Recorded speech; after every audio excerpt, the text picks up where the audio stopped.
another 3-goal deficit. You seem very upset after this one. I am. Same issue as last game early, and then you know, you can say what you want. Our guys had showed character. We came back, we battled back, got up to 3-1, 3-2, and what really angers me is that, you know, we had all the momentum. I can't tell you what the final outcome was, but we basically, you know, at that point, with the too many men on the penalty, we've had how many in the last little while, and that's just watching the guy you're replacing come to the bench, you go on. It's that simple. It's not rocket science. And we've taken a few of those lately, way too many, and it cost us. And tonight it cost us big time. We had lots of momentum going forward. We had maybe one of the best teams in the league on their heels, and you know, give us a chance to win. There was lots of time on the clock. We basically shortened the game from having, you know, 12 minutes to see if we could come up with another goal and have a push for it.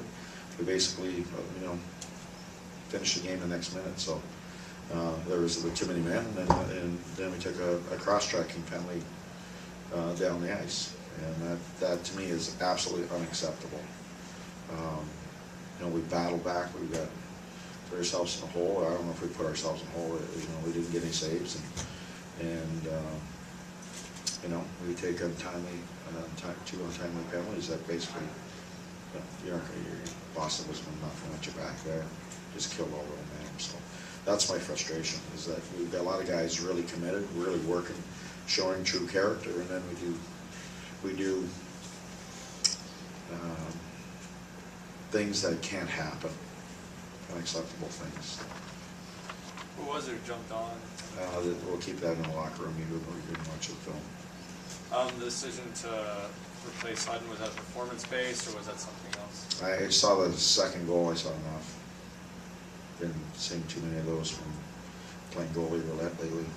It's now, I think, 3 straight games where you've had to pull your goaltender. I mean, how do you sort of try to stop something like this? Guess right, I guess. No, the goalies that we have are trying their best, plain and simple. And as a group in front of them, we're trying our best. And right now they're going through a little bit of a dry spell. Yeah. Does it affect our psyche? Yeah.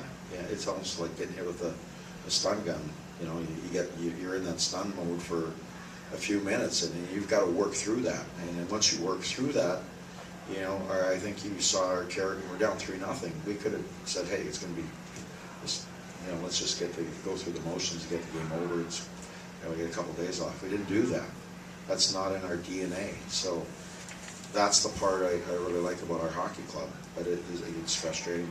We need a save, you know, especially early, and we have to battle back. And then we battle back, we end up doing something that costs us, you know, maybe points. And we need points, plain and simple.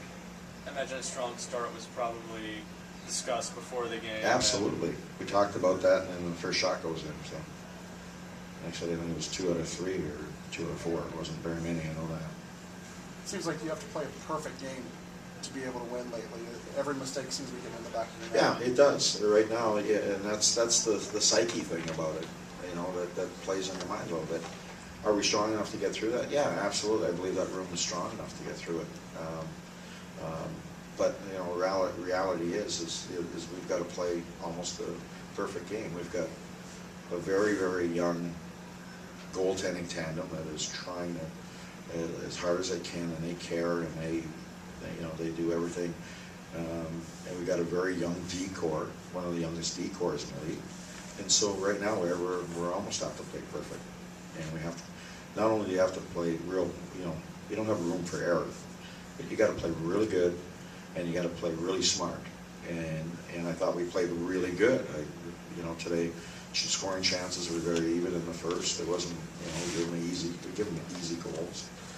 But the part that was really frustrating was in the third, when you had momentum. You just play smart. You just stay deliberate. You stay to the game plan. Our game plan was good. We didn't change it in the first, second.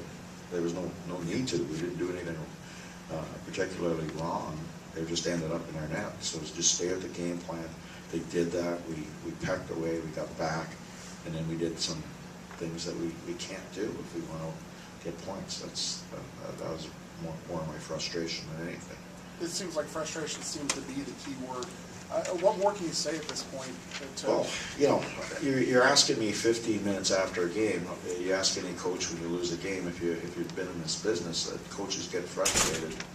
Coaches have emotions, and that. So, yeah, there's frustration. But I know after the break, come back, and I'm going to have a game plan. I'm going to have a better attitude. Talk to me in an hour from now. I'll have a great attitude. I'll be back. I'll be able to park this and move on. But you're asking me right now, yeah, there was a frustration, and some of the things that we did, you know, once we got the momentum, is that the whole key is to keep it. That's the frustration. We didn't do that. So, yeah, if I wasn't frustrated, then you ask me what's wrong with me. So, this break coming at the perfect time for you guys? I don't know if it's coming at a perfect time. I know that we probably need a break. You know, every team in the league does at this point. You know, we'll take it, and we come out on the other side with a very important game, and back-to-back against a hot Dallas Stars team and a very good LA Kings team. So, you know, what we do and we'll come out of the break is going to be, you know, real important for going forward here. Thanks, everyone.